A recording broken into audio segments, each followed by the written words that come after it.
Bonjour à tous, bonjour à toutes. Je suis contente de vous revoir.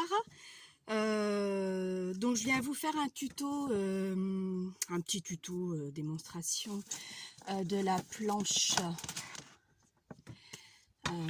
Stampin' Up. Ça fait quelques années aussi que je l'avais achetée. J'espère que vous allez bien la voir. Donc la planche Stampin' Up, c'est comme à peu près celle d'Action, hein. Elle fera le même job qu'Action, mis à part quand même que là c'est quand même quelque chose de assez rigide, très épais. Je ne sais plus combien je l'avais payé, je ne pourrais plus vous dire du tout. Vous allez voir sur le site Stampin' Up, vous aurez les prix. Alors ce que j'ai aimé, c'est parce que vous avez deux plaques, une sur le côté, d'accord, et une autre que vous venez fixer au-dessus, qui vous permettra premièrement de superposer sur une carte un tampon. Je vais vous basculer après devant. Je m'excuse du déco de derrière, mais bon, vous allez être habitué à être... je suis dans les combes, comme je vous l'avais montré la dernière fois, donc c'est la seule décoration que j'ai derrière moi. Désolée. Donc, vous avez cette planche-là, quand vous allez mettre votre plaque avec vos aimants qui sont derrière, d'accord. Bon, moi, j'ai mis un petit washi pour pouvoir le récupérer. Voilà. Bon, je le remplace régulièrement parce que ça s'arrache.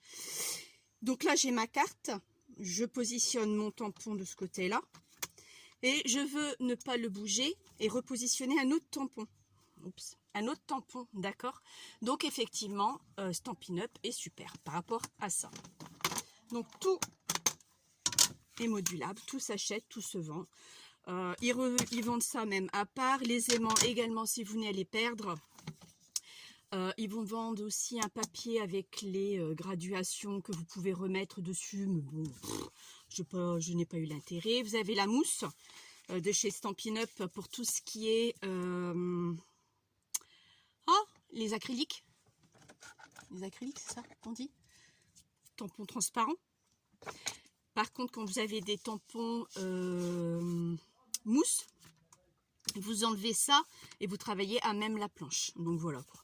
C'est justement, et quand ils vous donnent le papier, enfin vous pouvez l'acheter, c'est justement pour éviter d'abîmer votre fond, parce qu'une fois à des moments, comme là c'est de la Styson, j'ai beau faire avec de l'alcool, tout ce que vous voulez, j'ai jamais parti.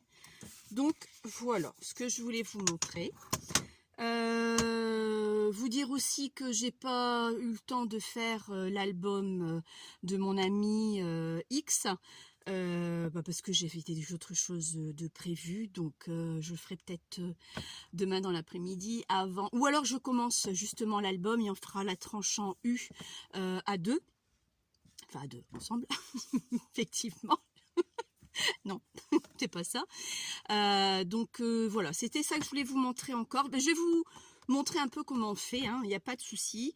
Le seul truc, c'est que je vais vous basculer de l'autre côté sur mon trépied, comme ça, ce sera beaucoup plus facile pour que vous puissiez le voir. Donc voilà. Donc je vous mets sur pause, je vous bascule sur l'autre côté et je vous dis à tout de suite. Me revoilà. Donc là, je vais vous basculer pour que vous puissiez voir. Voilà. Bon là, je ne sais pas si vous êtes en train de voir, j'étais en train de faire mes embellissements de Agnès, justement, que j'ai regardé son tuto parce que je ne me souvenais plus du tout les dimensions des ronds. Donc effectivement, on a toutes des perfos différentes, mais on les a tous. Donc j'étais en train de le faire parce que c'est vrai que pour l'album du ma fameuse amie, j'aurais besoin de quelques embellissements et donc je suis en train d'en préparer quelques-uns. Donc là, c'est pour ça que vous voyez qu'il y a ça sur mon bureau. Donc on y va par rapport à cette planche. Alors, moi je le mets comme ceci, parce que de toute façon votre graduation il est comme ceci. Vous avez votre arrondi, c'est vers le haut, on est bien d'accord. Moi je mets ma plaque en mousse. Je vais prendre un bout de feuille. Je vais préparer mes aimants. C'est pareil aussi, hein, Stampin' Up l'a sorti. Je l'ai acheté quand ils l'ont sorti. Faut dire combien, je ne sais plus moi. Peut-être 3, 4 ans, 5 ans maximum peut-être qu'ils l'ont. Donc oui, après celui d'Action est sorti, moi je l'ai acheté pour ma fille. Je vous avouerai que je le prends à l'école quand j'ai fait l'année dernière des ateliers avec les enfants de grande section. J'avais pris celui de ma fille pour pas abîmer le mien ni le casser, parce que les enfants l'ont utilisé eux-mêmes, l'ont manipulé. Bon, le seul défaut qu'il y a chez Stampin' Up, vous pouvez voir, vous avez ça. Vous avez un jour ici. Quand je mets mon tampon, je vais mettre un tampon, alors attendez. Peu importe le tampon, c'est juste pour voir. Bon, ça c'est pas mal. Voilà. Donc, quand je mets mon tampon, ok, je le mets. Donc comme par hasard, toujours pareil, on essaye. Bon, on met un tampon juste là. Je vais mettre le deuxième là. Non, le deuxième, on le fera après. Admettons, je veux faire ça au milieu pour vous montrer comment la deuxième plaque fonctionne. Donc là, je mets mon tampon, voilà, il est prêt. Il est situé pour être juste là où je voulais le mettre. Sauf que, voilà pourquoi il y a une chose là qui me dérange chez Stampin' Up, et vous allez comprendre pourquoi. Je vais le faire avec cette couleur là. Alors ça, c'est la Versafine Vintage Sepia. Hop, vous voyez ça, quand j'appuie, j'ai peur que ça casse. Donc qu'est-ce que j'ai fait? J'ai une pochette de DVD que j'ai pas entamé Star Wars. On aime tous sur Star Wars à la maison. Et je le mets en dessous. Et je suis du même niveau. Donc ça fait que je vais pas casser l'articulation de mon appareil. Comme ça, j'ai plus de soucis. Maintenant, hop, on y va. Je tamponne. Et voilà mon tampon. Bon, comme tous les tampons, hein, si ça ne va pas encore une fois, vous remettez, vous le refaites. Choix d'Action fait bien aussi son boulot. Hein. C'est parce que moi, j'avais celui-ci, que je l'avais d'ailleurs bien avant, qu'Action sorte le sien. Vous voyez, j'ai refait. Je ne le touche plus. Maintenant, moi, je veux mettre celui-ci, deuxième tampon. Je voudrais l'avoir ici, à peu près. D'accord? Bon, bah, ce que je vais faire, j'utilise celui-là. Je viens rechercher celui-ci. Et il est positionné, vous voyez, je vais pouvoir faire plusieurs cartes pour les cartes, hein, aussi je vous parle justement, pouvoir faire plusieurs cartes sans bouger le tampon de ma planche. Celui de cette Action, il est bien, mais vous n'avez pas ces deux planches justement. Donc pour ça, Stampin' Up est pas mal. Donc pareil, on décale, hein, moi je vais utiliser celui-ci parce que moi je veux pas abîmer, c'est pareil mon truc. Non, je vais le mettre en orange celui-ci. Alors là, pareil, c'est Habanero, c'est Versafine.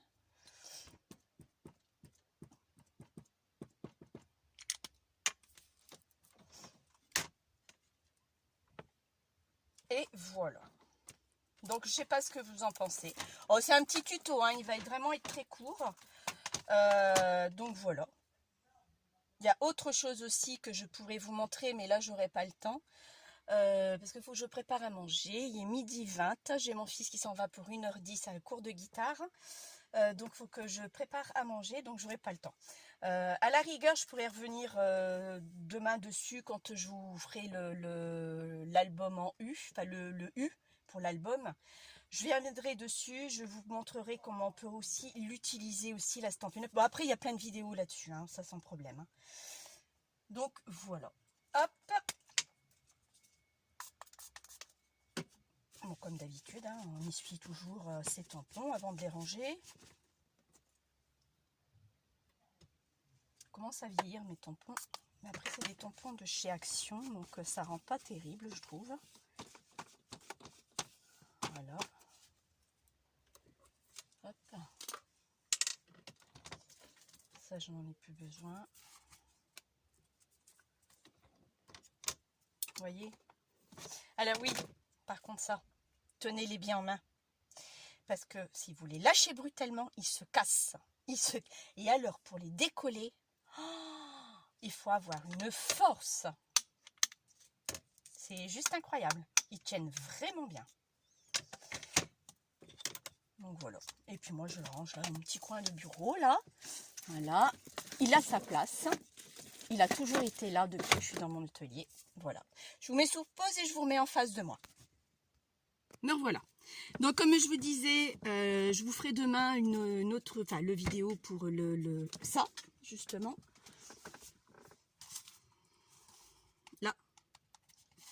ce fameux U, parce que il va me rester qu'une 2 pages, donc ça c'est pas grave. On va commencer ensemble. Donc on va faire déjà le U et on fera peut-être l'assemblage demain ou pas. On verra bien le temps que je vais passer dessus. Donc voilà, c'est tout ce que je voulais. Tout ce que je voulais vous montrer. Voilà. Et désolée, je vous regarde pas. Je suis en train de ranger. Désolée. Donc voilà. Sinon, je sais plus. Je sais pas s'il existe encore chez Stampin' Up. Je pense quand même que oui, parce que c'est un produit phare, je crois. C'est comme pour leur massicot. Il est génial aussi, leur massicot. Franchement, il est bien hein, par rapport à ce que moi j'ai ici de chez... je sais même pas qui c'est. Je sais même pas. De qui ça vient, ça? We Are Memory Keeper, voilà. Bon, il est très bien parce qu'au niveau de la rainure, quand vous faites un pli, il marque pas trop fort. Je trouve qu'il est vraiment pas mal du tout. Donc voilà quoi. Donc c'est tout ce que je voulais vous dire. Oui, ça aussi, je voulais vous montrer un truc. Ça, c'est une feuille de canson. J'en ai même fait 2 fois, un peu différent. Une feuille de canson toute simple, avec des tampons de gosses, de gamins, qu'on trouve dans les rayons, je sais pas moi, Cultura, Mousse ou même Action, que mes enfants avaient quand ils étaient petits, parce qu'ils ont fait du tampon aussi, comme maman. Ils ont fait pas mal de choses. Je les ai initiés pour qu'ils soient prêts pour l'école maternelle, parce que je savais comment ça se passait. Et comme je suis restée 3 ans à la maison pour les garder, je me suis amusée. Bon, ça remonte à un petit moment ça, mais je voulais vous le montrer. Je me suis amusée à faire ça. Avec des différentes couleurs, des différents fonds, des différents accessoires. Et je pense que ça fait un super rendu. Ça change un peu de la presse gel. Vous n'avez pas besoin de presse gel pour ça. Il vous juste des tampons mousse d'enfants. Ou autre, hein, vous utilisez autre. Hein. Ça, c'est pas un tampon mousse, c'est juste les ronds, les bulles. Vous savez qu'il y a dans les colis qu'on craque. J'adore craquer en plus. Je m'éclate dessus quand je les ai. Et donc, j'ai tamponné dans de l'encre noire et je les ai mis dessus. Donc après, j'ai vieilli tout le tour au vintage. Vintage photo, mais je trouve que le rendu est pas mal pour faire des fonds. Donc j'ai déjà utilisé pour une carte que j'ai envoyée à Créa Mélanie. Enfin, je vais y arriver, hein, Créa Mélanie, pour un concours qu'elle proposait. Donc j'ai participé en thème vintage. Je lui ai envoyé son bustier qu'elle avait fait en origami pour la remercier, quoi. Donc voilà. J'ai joint ma photo parce qu'il fallait, on n'était pas obligé, mais on pouvait joindre sa photo, donc j'ai dit j'ai joint aussi ma photo. Je voyais pas de problème. Donc c'est des cartes qu'elle garde elle-même pour sa collection de quand elle veut envoyer un courrier, une carte ou autre qu'elle veut le faire. Moi, prochaine fois, après que j'aurai fini tout ça, j'aurai autre chose à vous proposer. Donc, dont l'album, j'ai plein de trucs. Vous allez me dire, elle dit encore toujours la même chose, oui. J'ai ça de Agnès à finir. Mais j'ai pas fini encore, hein. J'ai pas encore terminé. Il est en stand-by. J'aurai, oui, mes fameux calques, je l'avais dit, comme des albums timbres à faire aussi. Et après, j'aurais voulu aussi vous montrer ceci. C'est une petite pochette, voilà, qu'on plie en 2 et qui nous sert pour ranger des petites choses ou en faire une carte. Enfin, moi, j'aime bien ce système de petites pochettes. Je suis quelqu'un qui est fan de tout ce qui est tout petit. Voilà. Donc sur ce, moi j'abrège parce que je vois qu'il est bientôt 15 minutes et je vais pas pouvoir le mettre sur mon téléphone. Sur ce, je vous dis à demain. Donc demain dimanche pour le tuto qui sera beaucoup plus long, vous inquiétez pas. Donc je vous dis à demain. Bon samedi et à demain. Bye bye.